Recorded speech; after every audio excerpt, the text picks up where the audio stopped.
Welcome back to my YouTube channel. I hope ಎಲ್ಲರೂ ತುಂಬ ಚೆನ್ನಾಗಿದ್ದೀರ ಅಂತ ನಾನು ಭಾವಿಸ್ತಾ ನಾನು ಕೂಡ ತುಂಬಾ ಚೆನ್ನಾಗಿದ್ದೀನಿ. ಫ್ರೆಂಡ್ಸ್, ನೀವು ನೋಡ್ತಾ ಇದ್ದೀರ ತನುಪ್ರಿಯಾ ಆಚಾರ್ ಯೂಟ್ಯೂಬ್ ಚಾನಲ್. ನೀವು ನಮ್ಮ ಚಾನಲ್ಗೆ ಸಬ್ಸ್ಕ್ರೈಬ್ ಆಗಿಲ್ಲ ಅಂದರೆ ಪ್ಲೀಸ್ ಸಬ್ಸ್ಕ್ರೈಬ್ ಆಗಿ, ಅಲ್ಲೇ ಕಾಣಿಸ್ತಿರೋಂಥ ಬೆಲ್ ಐಕಾನ್ನ ಕ್ಲಿಕ್ ಮಾಡಿ. ಇದರಿಂದ ನಮ್ಮ ಎಲ್ಲ ವಿಡಿಯೋಸ್ ನಿಮಗೆ ನೋಟಿಫಿಕೇಶನ್ ಮೂಲಕ ತಲುಪುತ್ತೆ. ಮಾರ್ನಿಂಗೇ ವ್ಲಾಗ್ನ ಮಾಡೋಕ್ಕೆ ಸ್ಟಾರ್ಟ್ ಮಾಡಿದ್ದೀನಿ. ಇದು ಫ್ರೆಂಡ್ಸ್ ನಿಮಗೆ ಎಲ್ಲರಿಗೂ ಗೊತ್ತಿರ್ಬೋದು, ಏನು ನೀವು ಡೈಲಿ ಇಷ್ಟು ಮಾತ್ರ ಒರೆಸ್ತೀರಾ, ಇಷ್ಟು ಮಾತ್ರ ಗುಡಿಸ್ತೀರಾ ಅಂತ. ನಾವಿರೋಂತಹ ಅಪಾರ್ಟ್ಮೆಂಟಲ್ಲಿ ಕ್ಲೀನಿಂಗ್ ಡಿಪಾರ್ಟ್ಮೆಂಟ್ಗೆ ಸಪ್ರೇಟಾಗಿದ್ದಾರೆ. ಸೊ ನಮ್ಮನೆ ಮುಂದೆ ಎಷ್ಟಿರುತ್ತೋ ಅಷ್ಟು ಮಾತ್ರ ಕ್ಲೀನ್ ಮಾಡಿ, ಅಷ್ಟು ಮಾತ್ರ ಕಸ ಗುಡಿಸ್ತೀನಿ. ಮಿಕ್ಕಿದ್ದೆಲ್ಲ ಅವ್ರು ಆಲ್ಮೋಸ್ಟ್ ಅಲ್ಲಿ ಮಾಡ್ಕೋತಾರೆ. ಯಾಕಂದರೆ ಇದಕ್ಕೆ ನಾವು ಮಂತ್ಲಿ ಅಂತ ಎಕ್ಸ್ಪೆನ್ಸಿವ್ ಭರಿಸ್ತಾ ಇದ್ದೀವಿ. ಅಂದರೆ ಮಂತ್ಲಿ ಅವರಿಗೆ ಇಷ್ಟು ಅಂತ ಅಮೌಂಟ್ ಕೊಡ್ತಾ ಇದ್ದೀವಿ, ಸ್ಯಾಲ್ರಿ ಥರ. ಸೊ ಆದ ಕಾರಣ ಫುಲ್ ಅಪಾರ್ಟ್ಮೆಂಟ ಅವರೇ ಕ್ಲೀನ್ ಮಾಡ್ತಾರೆ. ಸೊ ಫ್ರೆಂಡ್ಸ್, ಅದಾದಮೇಲೆ ನಮ್ಮ ಮನೆ ಮುಂದೆ ಈ ಥರ ಮಾಡ್ತೀನಿ. ನನಗಂತೂ ರಂಗೋಲಿ ಅಂತೂ ಬರೆಯೋದು ತುಂಬ ಇಷ್ಟ. ಬಟ್ ನಮಗೆ ಈ ಮನೆಯಲ್ಲಿ ಆ ಫೆಸಿಲಿಟೀಸೇ ಇಲ್ಲ. ಸೊ ಆದ ಕಾರಣ ಸ್ಟೆನ್ಸಿಲ್ ತೊಗೊಬಂದ್ಬಿಟ್ಟಿದ್ದೀನಿ. ಈ ಥರ ಪುಟಾಣಿ ರಂಗೋಲಿಗಳನ್ನ ಬಿಟ್ಟರೆ ತುಂಬಾ ಚೆನ್ನಾಗುತ್ತೆ. ಫ್ರೆಂಡ್ಸ್, ನೀವು ಅಷ್ಟೇ ಒಂದ್ಸಲ ಇದನ್ನ ಮನೇಲಿ ಟ್ರೈ ಮಾಡಿ, ತುಂಬಾ ಚೆನ್ನಾಗಿ ಕಾಣಿಸುತ್ತೆ ಬಾಗಿಲು.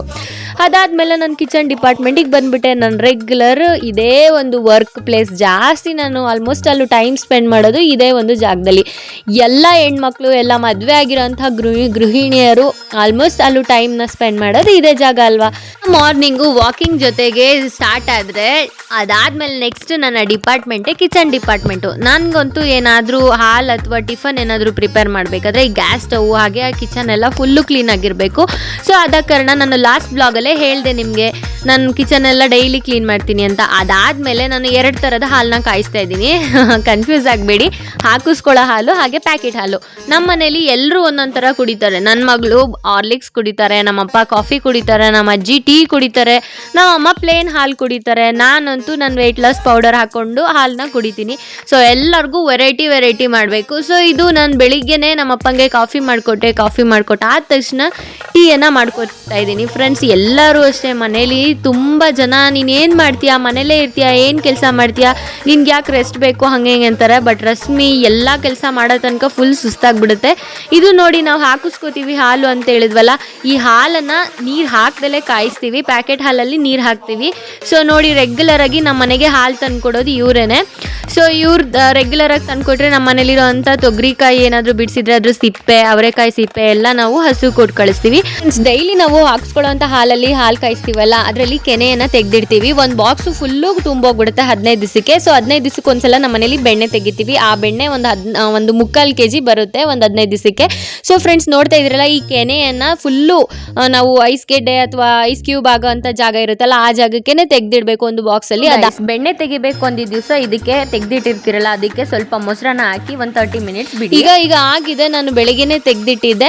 ಸೊ ಅದಾದಮೇಲೆ ಈ ಥರ ಒಂದು ಮಿಕ್ಸಿ ಜಾರ್ಗೆ ಅದನ್ನು ಶಿಫ್ಟ್ ಮಾಡ್ಕೋತಾ ಇದ್ದೀನಿ. ಫ್ರೆಂಡ್ಸ್, ನಮ್ಮ ಮನೆಯದು ಮಿಕ್ಸಿ ಜಾರ್ ತುಂಬ ದೊಡ್ಡದಿಲ್ಲ, ಮೀಡಿಯಮ್ ಸೈಜು. ಇದನ್ನ ಒಂದು 3 ಸಲ ನಾನು ಅದನ್ನು ಗ್ರೈಂಡ್ ಮಾಡ್ಕೋತೀನಿ. ಗ್ರೈಂಡ್ ಯಾವ ಥರ ಮಾಡಬೇಕು ಗೊತ್ತಾ, ಬಿಟ್ಟು ಮಾಡಬೇಕು, ಕಂಟಿನ್ಯೂಸ್ ಆಗಿ ಮಾಡಬಾರ್ದು.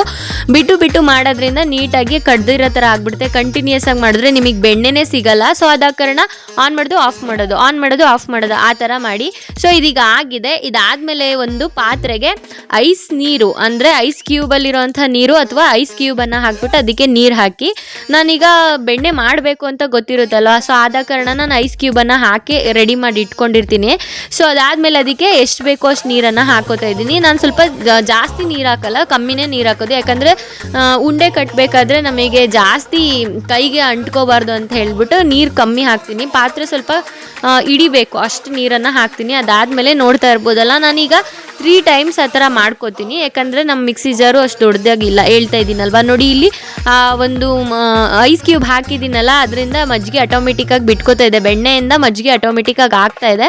ಸೊ ಫ್ರೆಂಡ್ಸ್, ಫುಲ್ ಎಲ್ಲ ಮಾಡಾಯಿತು. ಎಲ್ಲ ಮಾಡಾದ್ಮೇಲೆ ಲಾಸ್ಟಲ್ಲಿ ಈ ಬಾಕ್ಸಲ್ಲಿ ಮಿಕ್ಕಿರುತ್ತಲ್ಲ, ಅದನ್ನೆಲ್ಲ ನೀಟಾಗಿ ತೆಗೆದು ಒಂದು ಮಿಕ್ಸಿ ಜಾರ್ಗೆ ಹಾಕಬೇಕು. ಮಿಕ್ಸಿ ಜಾರಲ್ಲೂ ಅಷ್ಟೇ ಲಾಸ್ಟಿಗೆ ರುಬ್ಬಿದ ಮೇಲೆ, ಅಂದರೆ ಗ್ರೈಂಡ್ ಮಾಡಾದ್ಮೇಲೆ ಅದರಲ್ಲೂ ಮಿಕ್ಕಿರುತ್ತೆ. ಅದನ್ನು ಅಷ್ಟೇ ಬೆರಳಿನ ಮುಖಾಂತರ ಅಥವಾ ಸ್ಪೂನ್ ಮುಖಾಂತರ, ಸ್ಪ್ಯಾಚುಲಾ ಮುಖಾಂತರ ನೀಟಾಗಿ ತೆಗೀರಿ. ತೆಗೆದಾದ್ಮೇಲೆ ಒಂದು 20 ಮಿನಿಟ್ಸ್ ಬಿಡಬೇಕು. 20 ಮಿನಿಟ್ಸ್ ಬಿಟ್ಟಾದ್ಮೇಲೆ ಫುಲ್ಲು ಐಸ್ ಥರ ಆಗುತ್ತೆ. ಯಾಕಂದರೆ ಐಸ್ ಕ್ಯೂಬ್ ಹಾಕಿರ್ತೀವಲ್ವ, ಆದ ಕಾರಣ ಐಸ್ ಥರ ಆಗುತ್ತೆ. ಅದಾದಮೇಲೆ ನಿಧಾನಕ್ಕೆ ಸ್ವಲ್ಪನೇ ತಗೊಂಡು ಈ ಥರ ಕಟ್ಟಕ್ಕೆ ಸ್ಟಾರ್ಟ್ ಮಾಡಿ. ಉಂಡೆ ಬರ್ತಾ ಇದೆ ಅಂದಾಗಲೇ ಸ್ವಲ್ಪ ನಿಮ್ಮ ಕೈ ವೆಟ್ಟಿರಬೇಕು. ಯಾವಾಗ್ಲೂ ನೀವು ಡ್ರೈ ಮಾಡಿಕೊಂಡು ಏನಾದರೂ ಬೆಣ್ಣೆಗೆ ಏನಾದರೂ ಕಟ್ಟೋಕ್ಕೆ ಸ್ಟಾರ್ಟ್ ಮಾಡಿದರೆ ಕೈಗೆಲ್ಲ ಅಂಟ್ಕೊಬಿಡುತ್ತೆ. ಸೊ ಅದಾದಮೇಲೆ ಬೆಣ್ಣೆ ಕಟ್ಟೋದು ಅಷ್ಟೇ ಒಂದು ನಿಧಾನಕ್ಕೆ ತೊಗೊಂಡು ಈ ಥರ ಮಾಡ್ಕೊಳ್ಳಿ ಸ್ವಲ್ಪ. ಅದಾದಮೇಲೆ ಸ್ವಲ್ಪ ಮಾಡಿಕೊಂಡು ಎರಡು ಕಂಬೈನ್ ಮಾಡಿಕೊಂಡು ಒಂದು ಉಂಡೆ ಥರ ಕಟ್ಕೊಳ್ಳಿ. ಆವಾಗ ದಪ್ಪ ಬರುತ್ತೆ. ಇಫ್ ಇನ್ ಕೇಸ್ ಇಲ್ಲ ನಾವು ಸಣ್ಣದಾಗೆ ಕಟ್ತೀವಿ, ಒಂದೇ ಸಲ ತೊಗೊಂಡೆ ಕಟ್ತೀವಿ ಅಂದರೆ ಅದು ನೋ ಪ್ರಾಬ್ಲಮ್. ದಪ್ಪ ಕಟ್ಟೋದ್ರಿಂದ ನಿಮಗೆ ಮೆಷರ್ಮೆಂಟಲ್ಲಿ ಗೊತ್ತಾಗುತ್ತೆ. ಒಂದೊಂದು ಕಾಲು kg ಬರೋ ಥರ ಕಟ್ಟಿದ್ರೆ ಎಷ್ಟು ಉಂಡೆ ಮಾಡಿದ್ದೀರಾ ಅಂತ ನಿಮಗೆ ಗೊತ್ತಾಗುತ್ತೆ. ಅದಾದಮೇಲೆ ಕೈಯಲ್ಲಿ ಮೆತ್ಕೊಂಡಿರುತ್ತಲ್ವ, ಅಂದರೆ ಅಂಟ್ಕೊಂಡಿರುತ್ತಲ್ಲ ಬೆಣ್ಣೆ, ಅದನ್ನು ನೀಟಾಗಿ ಈ ಥರ ಪಾತ್ರೆ ಕಂಠ ಅಂತ ಹೇಳ್ತೀವಲ್ಲ ಅದಕ್ಕೆ ನೀಟಾಗಿ ಹಾಕಿದರೆ ಎಲ್ಲ ಬೆಣ್ಣೆ ಎಲ್ಲ ಕಂಪ್ಲೀಟಾಗಿ ಬರುತ್ತೆ. ಅದಾದಮೇಲೆ ನಿಮಗೆ ನೋಡಿ ಫ್ರೆಂಡ್ಸ್, ನಾವಿಲ್ಲಿ ಡೈಲಿ ಅರ್ಧ ಲೀಟ್ರ್ ಅಷ್ಟೇ ಹಾಲು ಹಾಕಿಸ್ಕೊಳ್ಳೋದು.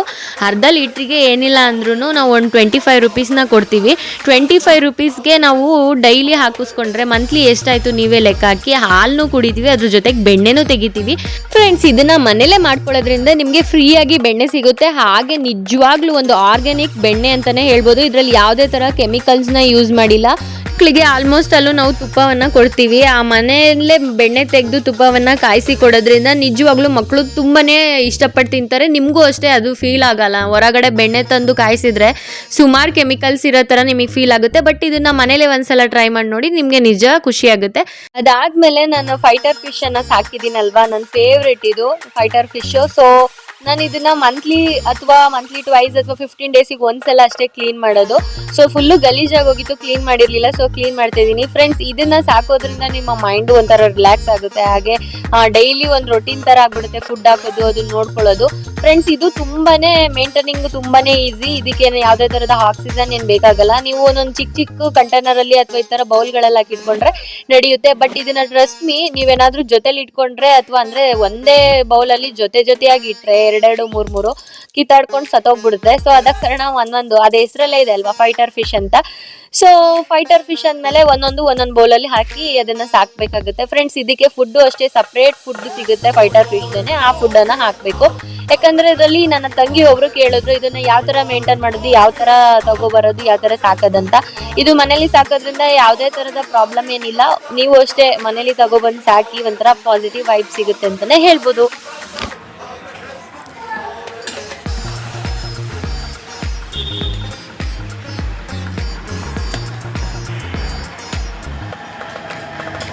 ಫ್ರೆಂಡ್ಸ್, ಇವತ್ತು ನಮ್ಮ ಮನೇಲಿ ಒಂಥರ ಡಿಫ್ರೆಂಟ್ ಅಡುಗೆ ಮಾಡ್ತಾಯಿದ್ದೀವಿ. ನಾವು ಅವರೆಕಾಳನ್ನ ನೆನೆಸ್ಬಿಟ್ಟು ಅದನ್ನು ಹಿಟ್ಟಿಸ್ಬಿಟ್ಟು ಈ ಥರ ಸಾಂಬಾರು ಮಾಡ್ತೀವಿ. ಅದಕ್ಕೆ ಬೆಸ್ಟ್ ಕಾಂಬಿನೇಷನ್ ಅಂದರೆ ವೆಜ್ಜವರು, ನಾನ್ ವೆಜ್ ಅವರಾದರೆ ಕೋಳಿ ಸಾರು. ಅದಕ್ಕೆ ಬೆಸ್ಟ್ ಕಾಂಬಿನೇಷನ್ ಅಂದರೆ ಶಾವಿಗೆ, ಅಕ್ಕಿ ಶಾವಿಗೆ. ಇದನ್ನು ಆಲ್ರೆಡಿ ನಾವು ಹಿಟ್ಟನ್ನೆಲ್ಲ ಹದ ಮಾಡ್ಕೊಂಡು ಕಲಸಿಟ್ಕೊಂಡಿದ್ದೀವಿ. ನಮ್ಮ ಮನೇಲಿ ಸ್ವಲ್ಪ ಡಿಫ್ರೆಂಟಾಗಿ ಶಾವಿಗೆ ಮಾಡ್ತೀವಿ. ಯೂಶ್ವಲಿ ಎಲ್ಲ ಶಾವಿಗೆನ ಹಿಂಗೆ ಓದ್ತಾರಲ್ವ, ನಾವು ಚಕ್ಲಿ ಒರಳಲ್ಲಿ ಹಾಕ್ಬಿಟ್ಟು ಶಾವಿಗೆ ಮಾಡ್ತೀವಿ. ಅದು ಯಾವ ಥರ ಅಂತ ಇವತ್ತಿನ ವೀಡಿಯೋದಲ್ಲಿ ತೋರಿಸ್ತೀವಿ. ಸೊ ಯೂಶ್ವಲಿ ಎಲ್ಲರೂ ಶಾವಿಗೆ ಒರಳಲ್ಲಿ ಮಾಡ್ತೀವಲ್ವ. ಸೊ ನಾವಿವಾಗ ಅಕ್ಕಿ ಹಿಟ್ಟನ್ನ ಹೊಂದಿಸಿದ್ದೀವಿ.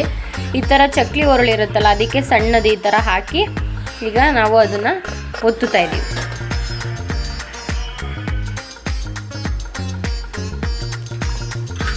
ಸೊ ಈ ಥರ ಏನಕ್ಕೆ ಮಾಡ್ತೀವಿ ಅಂದರೆ, ಚಕ್ಲಿ ಒರಳು ಯೂಸ್ ಮಾಡ್ತೀವಿ ನಮ್ಮ ಮನೇಲಿ, ಅದು ಇದೆ. ಬಟ್ ಈ ಥರ ಏನಕ್ಕೆ ಮಾಡ್ತೀವಿ ಅಂದರೆ, 1-2 ಮೆಂಬರ್ಸು 3 ಮೆಂಬರ್ಸು ಸ್ವಲ್ಪ ಜನಕ್ಕೆ ಏನಾದರೂ ಮಾಡ್ತಾ ಇದ್ದೀವಿ ನಾವು ಅಂತ ಹೇಳಿದ್ರೆ ಈ ಥರ ಮಾಡ್ಕೊಬೋದು. ನೋಡಿ ಎಷ್ಟು ನೀಟಾಗಿ ಬರ್ತೇನೆ ಅಂತ.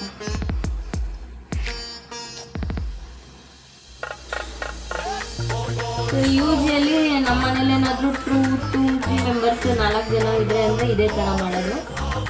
ಸೊ ಜಾಸ್ತಿ ಜನ ಏನಾದ್ರು ಇದ್ದಾರೆ ಅಂದರೆ, ಒತ್ತವ್ರು ಯಾರಾದರೂ ಇದ್ದಾರೆ ಅಂದರೆ ಅವ್ರ ಕೈ ಚೆನ್ನಾಗಿ ಒತ್ತಿರ್ತೀವಿ.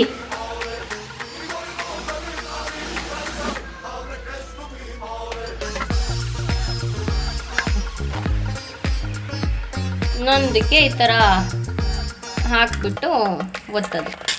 ಫ್ರೆಂಡ್ಸ್, ಇನ್ನೊಂದಕ್ಕೆ ಬಟ್ಟೆನ ಹಾಕ್ಬಿಟ್ಟು ಈ ಥರ ಸೇಮ್ ನಾವು ಯಾವ ಥರ ಮಾಡಿದ್ವಿ ಅದೇ ಥರ ಹೊತ್ಕೊಳ್ಳೋದು. ಇದಾದಮೇಲೆ ಒಂದು 5 to 6 ಮಿನಿಟ್ಸ್ ಬೇಯಿಸೋಣ. ಇವಾಗ ಅದನ್ನು ಬೇಯಿಸೋಕ್ಕೆ ಒಂದು 5 to 6 ಮಿನಿಟ್ ಬೆಂದರೆ ಸಾಕು. ಸೇಮ್ ಇಡ್ಲಿ ಯಾವ ಥರ ಬೇಯಿಸ್ತೀವಿ ಅದೇ ಥರ. ಸೊ ಈಗ 3, 2, 1 ನೋಡೋಣ ಹಿಂಗಾಗಿದೆ. ವಾವ್, ಸೂಪರಾಗಿ ಆಗಿದೆ ಫ್ರೆಂಡ್ಸ್. ತುಂಬ ಜನ ಶಾವಿಗೆ ತುಂಬ ದೊಡ್ಡ ಕೆಲಸ, ಶಾವಿಗೆ ಮಾಡೋಕ್ಕಾಗಲ್ಲ ಅಂತಾರಲ್ಲ, ಆ ಥರ ಇರೋರು ಈ ಥರ ಮಾಡ್ಕೊಳ್ಳಿ. ಅದಾದಮೇಲೆ ಅದಕ್ಕೆ ಬರೀ ಸಾಂಬಾರಲ್ಲಿ ತಿಂದರೆ ಆಗಲ್ಲ, ಕಾಯಲ್ಲಂತೂ ಇರಬೇಕು. ನಾನೀಗ ಕಾಯಲ್ಲ ಒಂದು ಕಡೆ ರೆಡಿ ಮಾಡ್ತಾ ಇದ್ದೀನಿ. ಕಾಯಿ, ಬೆಲ್ಲ, ಏಲಕ್ಕಿ ಹಾಗೆ ಗಸಗಸೆ ಇಷ್ಟನ್ನು ಹಾಕಿ ಚೆನ್ನಾಗಿ ರುಬ್ಬಬೇಕು. ಅದು ಪೇಸ್ಟ್ ಆಗೋ ಥರ ನುಣ್ಣಗೆ ಹಾಕಬೇಕು. ಆಗ ಒಂದು ಕನ್ಸಿಸ್ಟೆನ್ಸಿ ಬರುತ್ತಂತ ಚೆನ್ನಾಗಿ ರುಬ್ಬಿಟ್ಟು ನೀಟಾಗಿ ಬೇಯಿಸ್ತಾ ಇದ್ದೀವಿ. ಇದು ಕಾಯಲ್ಲು ತುಂಬ ಚೆನ್ನಾಗಿರುತ್ತೆ, ಟ್ರಸ್ಟ್ ಮೀ. ಶಾವಿಗೆಗಂತೂ ಒಳ್ಳೆ ಕಾಂಬಿನೇಷನ್ನು. ಅದಾದಮೇಲೆ ಹೇಳಿದ್ನಲ್ಲ ಚಿನಿಮ ಯಾಕೆ ಯಾಕೂ ಇಲ್ಲ ಚಾಕಿ. ಆ್ಯಂಡ್ ಅದೇ ಫ್ರೆಂಡ್ಸ್ ಹೇಳಿದ್ನಲ್ಲ ಶಾವಿಗೆ ತುಂಬ ದೊಡ್ಡ ಟಾಸ್ಕ್ ಅನ್ಕೋತಾರಲ್ಲ ಅಂಥವ್ರಿಗೆ ಈ ಥರ ಸಿಂಪಲ್ಲಾಗಿ ನೀಟಾಗಿ ಕ್ವಿಕ್ಕಾಗಿ ಮಾಡ್ಕೋಬೋದು. ಸೊ ಈಗ ಬ್ಯಾಕಿಂಗ್ ಆದಮೇಲೆ ಈಗ ನೀವು ಕೇಳ್ಬೋದು, ಮೇಡಮ್ ನೀವು ಶಾವಿಗೆ ಮಾಡಿಬಿಟ್ರಿ ಅದು ಫಸ್ಟು ಏನೋ ಫಿಲ್ಲಿಂಗ್ ಮಾಡೋದಲ್ಲ ಅಕ್ಕಿ ಹಿಟ್ಟು, ಅದು ಹೆಂಗೆ ಮಾಡ್ಕೊಂಡ್ರಿ ಅಂತ. ಅದು ಏನಿಲ್ಲ, ಸಿಂಪಲ್ಲು. ಪಾತ್ರೆ ಇಡೋದು, ಪಾತ್ರೆಗೆ ನೀರು ಹಾಕೋದು, ಅದಾದ್ಮೇಲೆ ಸ್ವಲ್ಪ ಉಪ್ಪು ಹಾಕೋದು, ಸ್ವಲ್ಪ ಎಣ್ಣೆ ಹಾಕೋದು, ಆಮೇಲೆ ಸ್ವಲ್ಪ ಅಂದರೆ ಸ್ವಲ್ಪ ಒಂದು ಸ್ಪೂನಷ್ಟು ಅಕ್ಕಿ ಹಿಟ್ಟು ಹಾಕಿ ಅದು ಕುದಿ ಹತ್ತಬೇಕು. ಕುದಿ ಹತ್ತಾದ್ಮೇಲೆ ಅಕ್ಕಿ ಹಿಟ್ಟನ್ನ ಹಾಕಿ ನೀಟಾಗಿ ನಾದ್ಕೋಬೇಕು. ನಾದ್ಕೊಂಡಾದ್ಮೇಲೆ ನೋಡಿ ಈ ಕನ್ಸಿಸ್ಟೆನ್ಸಿಗೆ ಬರುತ್ತೆ. ಇದು ನೀಟಾಗಿ ಕೈಯಲ್ಲಿ ಈ ಥರ ಮಾಡ್ಕೋಬೇಕು. ನೋಡಿ ಎಷ್ಟು ತೆಳು ಇದೆ ಅಂತ. ಆಮೇಲೆ ಎಲ್ಲೂ ಗಂಟು ಇರಬಾರ್ದು, ಈ ಥರ ಮಾಡ್ಕೋಬೇಕು. ನಿಮಗೆ ಕಾಣಿಸ್ತಾ ಇದೆಯಾ? ಇದೇನಾದ್ರು ಇನ್ ಕೇಸ್ ಏನಾದರೂ ಗಂಟು ಆದರೆ ಶಾವಿಗೆ ಒರಳಲ್ಲೂ ಬರಲ್ಲ ಮತ್ತು ಈ ಚಕ್ಲಿ ಒರಳಲ್ಲೂ ಬರಲ್ಲ. ಚಕ್ಲಿ ಒರಳಲ್ಲಿ ಈ ಥರ ಒಂದು ಇದಿರುತ್ತಲ್ಲ, ಸೊ ನಾನು ಈ ಥರ ಒಂದು ಶಾವಿಗೆ ಥರ ಆಗೋಂಥ ಸಣ್ಣ ಹೋಲಿರೋಂಥದ್ದಕ್ಕೆ ಹಾಕ್ಬಿಟ್ಟು ಮಾಡಿದ್ದೀನಿ. ಸೊ ಫ್ರೆಂಡ್ಸ್ ತುಂಬಾ ಈಸಿ, ನಿಮ್ಮ ಮನೇಲಿ ಒಂದ್ಸಲ ಮಾಡ್ಕೊಂಡು ತಿಂದು ನೋಡಿ ಟೇಸ್ಟ್ ಹೆಂಗಾಗಿತ್ತು ಅಂತ ಹೇಳಿ. ಅಮ್ಮ ಇವತ್ತು ಶಾವಿಗೆ ಮಾಡಿದೀವಲ್ಲ, ಸಿಂಪಲಾಗಿ ಮಾಡಿದೆ, ಹೆಂಗೆ ಅನಿಸ್ತಿದ್ಯಾ ಅಮ್ಮ? Wow super. ನಾನು ಈ ಮೆಥಡಲ್ಲಿ ಯಾವತ್ತೂ ಮಾಡೇ ಇರಲಿಲ್ಲ. ಚೆನ್ನಾಗಾಗಿದೆಯಾ? ಯಾವಾಗಲೂ ಶಾವಿಗೆ ಒಳ್ಳೆ ತಗೊಂಡು ಒತ್ಕೊಂಡು ಕೂತ್ಕೊಳ್ಳುವೆ, ಅದೊಳಗೆ ರಾಮಾಯಣ ಆಗೋದು. ಒತ್ತವತ್ತಿಗೆ ಹಿಂದೆ ಮುಂದೆ ಎಲ್ಲ ನೀರು ಕಿತ್ಕೊಳ್ಳೋದು. ಈಗ ಹೆಂಗ ಅನ್ನಿಸ್ತು? ಬರೀ ಒಂದು ಅರ್ಧ ಗಂಟೆಲಿ ಆಯ್ತಲ್ಲ. Super method. ಆಮೇಲೆ ನೋಡಿಲಿ ಈ ಶಾವಿಗೆ ಸ್ವಲ್ಪನೂ ಕೀಳ್ತಾ ಇಲ್ಲ, ಮುರಿತಾ ಇಲ್ಲ ಎಲ್ಲೂವೆ. ನಾವ್ ಹೆಂಗ್ ಬೇಕಂಗ್ ತಿನ್ಬೋದು, ಹೆಂಗ್ ಬೇಕ. ಅದೇ ನಾವು ಮಾಡೋ ಶಾವಿಗೆ ಕಾಯಲ್ಲಿ ಹಾಕಿದ್ರೆ ಎಲ್ಲ ಅಲ್ಲಲ್ಲೇ ಹಾಕಿ ಅದ್ರ ಮೇಲೆ ನೋಡೋಣ. ವಾವ್ ಸರಿ. ಲಿಪಿ ಚೆನ್ನಾಗಾಗಿದ್ಯಾ? ಒಂದಕ್ಕೆ ಹಾಕಿ ಒಂದಕ್ಕೆ ತಿನ್ನೋಣ. ಲಿಪಿ ಚೆನ್ನಾಗಾಗಿದ್ಯಾ ಲಿಪಿ? ಸೂಪರ್ ಹೇಳ್ಬೇಕಮ್ಮಗೆ.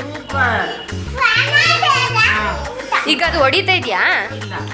ತುಂಬಾ ಚೆನ್ನಾಗಿದೆ ನೋಡಿಲಿ. ನೋಡಿದ್ರ ನಮ್ಮ ಅಮ್ಮನ ರಿವ್ಯೂ ಸಿಕ್ತು. ನೀವು ಒಂದ್ಸಲ ಮಾಡಿ ಮನೇಲಿ ಟೇಸ್ಟ್ ಮಾಡು. ಹೆಂಗಿದೆಯಮ್ಮ ಟೇಸ್ಟು? ಸೂಪರಾ? ನಿಮ್ಗೆ ಇಷ್ಟ ಆಯ್ತಾ? ನಿಜ? ನೋಡಿದ್ರಲ್ಲ ಫ್ರೆಂಡ್ಸ್, ಇದಾಗಿತ್ತು ಇವತ್ತಿನ ವ್ಲಾಗ್. ಈ ವಿಡಿಯೋ ನಿಮಗೆ ಇಷ್ಟ ಆದರೆ ಲೈಕ್ ಮಾಡಿ, ಶೇರ್ ಮಾಡಿ, ಕಮೆಂಟ್ ಮಾಡಿ. ಹಾಗೆ ನಾನು ನನ್ನ ಮುಂದಿನ ವಿಡಿಯೋ ಜೊತೆ ಸಿಗ್ತೀನಿ. ಅಲ್ಲಿ ತನಕ ಕೀಪ್ ರಾಕಿಂಗ್, ಆಲ್ವೇಸ್ ಶೈನಿಂಗ್ ಅಂತ ಹೇಳ್ತಾ ಸೈನಿಂಗ್ ಆಫ್. ನಾನು Priya. Take care. I love you. Bye.